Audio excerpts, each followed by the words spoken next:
My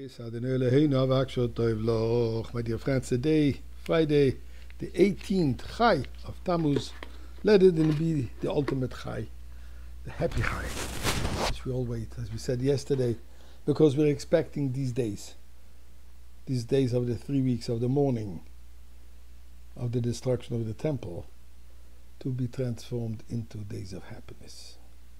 There's a verse that says, Oitcha Hashem ki onaftabi. Thank God. Oitcha Hashem, a time will come where I will thank you, God, ki onaftabi, that you have pained me. Now, what does that mean? Sages use this, that in time of Gula we will thank God for all the suffering that we went through during the 2,000 years of exile. Now, this is a little bit difficult to understand.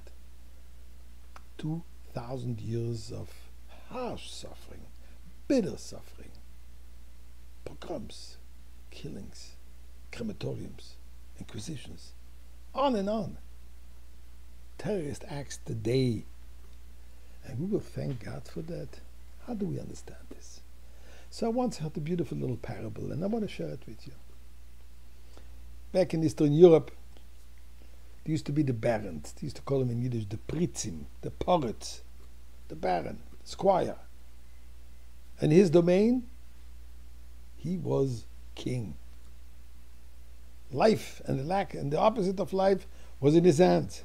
He decided on everything that happens in his domain. Usually they were not the most Jew lovers, put it this way. So they tell the story that one day the poet is traveling in his comfortable coach, and suddenly he sees a Jewish peddler walking on the side of the road. And as he passes this Jewish peddler, he asks his coach driver to stop, and he says, look,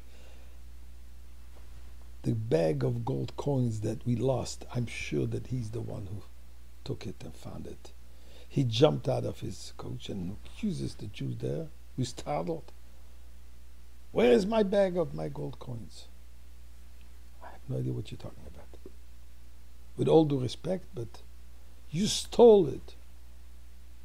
It fell out of my wagon and you were the one. Sorry, I didn't. He starts beating him and beating and beating. 42 lashes. And then suddenly this person comes running and says, Adoni Aparetz, Master, this fell out of your wagon. This is yours. And hands it. Even this miserable squire realized that he made a mistake. And he accused an innocent person, yes, an innocent Jew for nothing, and beat him to bleeding. He schlepped him into his wagon, drove him home to his palace, cleaned him up, bandaged him, and then he's asking him, I profusely apologize. What can I do for you? The poor Jew looks at him and says, what you can do for me is letting me go home. I'm letting you go home. I will drive you home, but I need to compensate you for what I did. In fact, I counted. I wanted to see how stubborn you can be before admitting that you stole the money from me. I counted 42 lashes. Huh? What a cold-hearted individual, the Jew thinks to himself. Beating and he's counting the healings. He says, so, 42. So what? For each hit that I gave you, I'm going to give you a golden coin. 42 gold coins. And now please come into my wagon. I'm going to drive you home. Comes home. His wife sees him bandaged from top to bottom. What happened to you? And he tells her the story. This vicious poet accused me of stealing his bag of money, beat me to no end. Then he realized the mistake, bandaged me, took care of me, and then he rewarded me for each hit that he gave me. He gave me a golden coin. And here the person burst into tears. And his wife looks at him and says, I don't understand. Why are you crying now? Why are you crying now when you're telling me that he gave you the golden coins for the beating? Why didn't you cry when he related to me that he was beating? He says, no, you don't understand. I'm crying, why didn't he beat me a little bit more? Oitcha Hashem ki onafta bi. Now those beatings are impossible. These beatings are painful. This gullus is horrendous. And indeed it is. And we're crying out to God now, Ad Mosai, how much more? It's enough.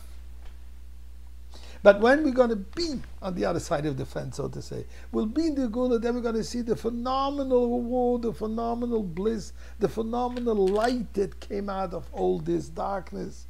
And we're going to say, what a pity. Could have been darker. We would have had more light. But Eibishter, enough darkness. You can give us already plenty of light.